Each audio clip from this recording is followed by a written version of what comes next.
What makes the Collector Booster Box a product that regular Magic fans like you and I not only want to buy, but want to go back and buy again and again and again? I think there's a lot to talk about here, and I cannot wait to get into it. Let's do it.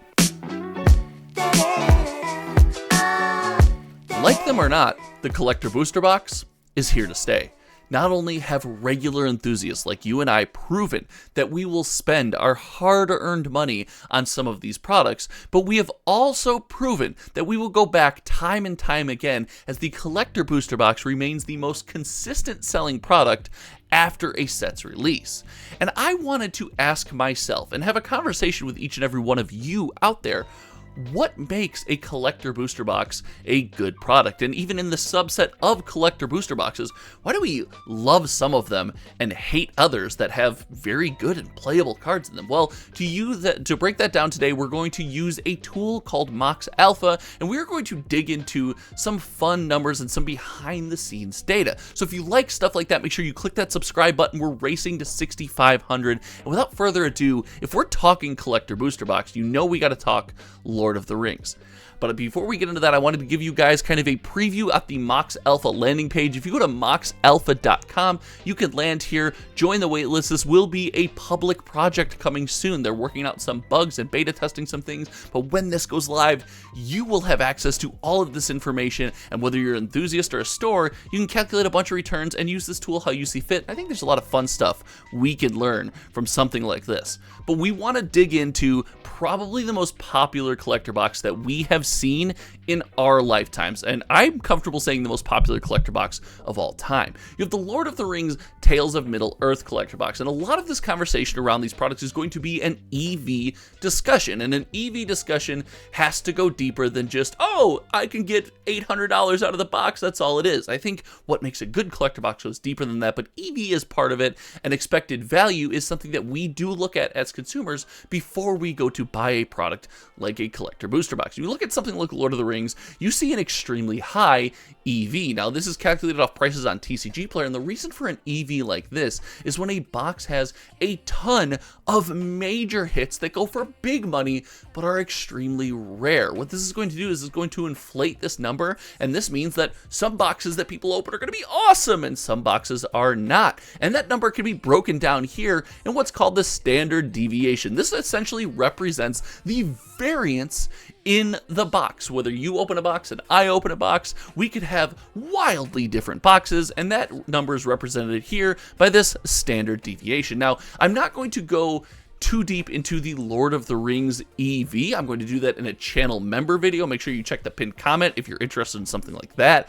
But I really do believe that what we've learned here about the swinginess of the box opening experience is important. And when we break down the next set, we're looking at March of the Machine, we see more of the same. Now, March of the Machine is a product that didn't hit nearly as wide of an audience as something like Lord of the Rings, but it's still something that the regular Magic enthusiast seems to have taken to. And when we look at that magic swinginess value of the box for standard deviation, we see an extremely high number. And when you think about March of the Machine, that number makes sense. There's wild serialized hits that you can open at a box and gain tons of value. There's some serialized hits that balance out in the middle, but there really isn't that middle tier echelon of cards, something we preach about on this channel a lot, that $6 to $12 range of possible cards that people can open to really make sure you're getting back a chunk of your money in every pack. What's happening here is you are swinging for the fences and hitting it big,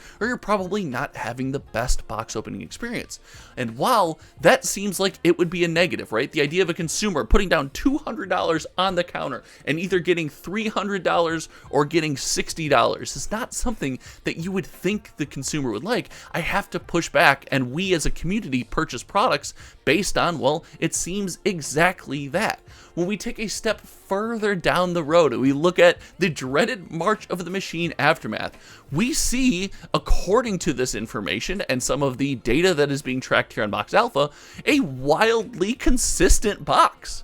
You get March of the Machine aftermath, and you are more likely to get what you put into the product every single time, the box value or the expected value of $141.61. Again, none of this is financial advice. They're all theoretical numbers, but this information is, as accurate as we can get it for, I put this much money in and hey, I expect to get this much money out. And March of the Machine Aftermath does that closer than any product we've looked at. However, as a community, we hate this product. It's not something we like. There's not playable cards in it as much as we would have liked to see fit. It didn't really have a home. It came at a weird time, and our community has not really taken to this regardless of the EV.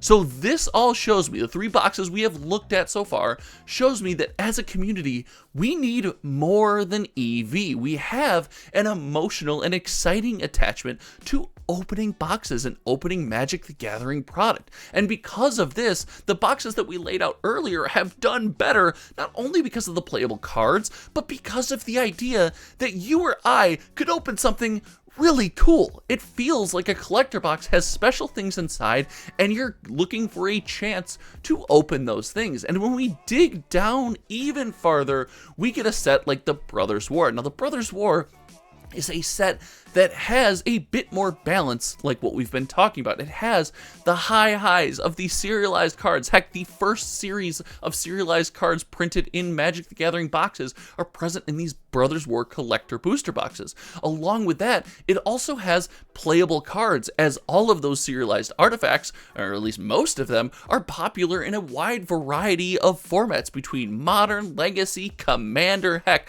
I'm sure a couple of them are played pretty heavily in something like Pioneer. I know Pioneer's not super artifact driven, but we won't get into that right now. But because of this, the Brothers War is a very consistent box opening experience. But we look down at that standard deviation, the opportunity to have a varying box opening experience, and we see that that high number represents that swinginess, that ability to chase down and have the big home run hit box and the much lesser so box. So it does seem that this is something that we enjoy as a community, and this just takes us from the Brothers War into what might be the perfectly designed Magic the Gathering collector booster box. And if you're here, you get a little treat, because I don't call things that very often, but the numbers would say that even with a lower expected value, Phyrexia All Will Be One represents a super consistent and super coveted collector booster box. What I mean by this is the price on the secondary market has held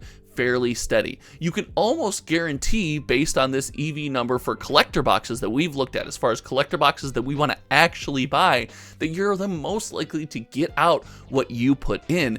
And when things like serialized Praetor cards, ton of variants, and things that are playable in Commander, and I know the foil with the little dots in it wasn't super popular, but like, hey, this box represents a really consistent box opening experience, and it exists in a plane that we love, and this is where I think Wilds of Eldraine could be a massive hit.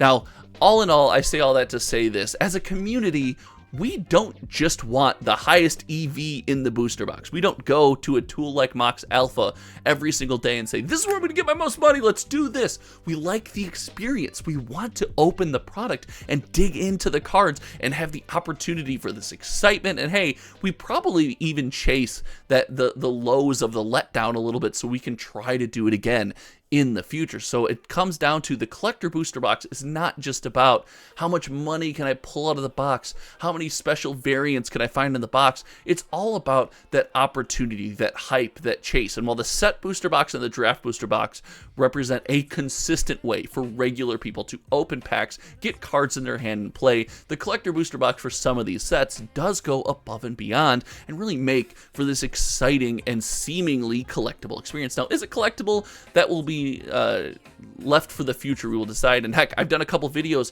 about how I'm collecting Magic the Gathering, and I will try to remember to pin them somewhere around here. But thank you so much for hanging out. Again, if you haven't yet, share videos like this on any social media platform where you engage with Magic the Gathering discussion, because I really think conversations like this are a lot of fun. I think there's some interesting stuff to dig into here. I appreciate each and every one of you for hanging out. Until next time, you guys know me. My name is Josh. Tune in tomorrow morning for Friday Morning Magic, every single Friday morning live stream. And until then, we will see you around. Goodbye.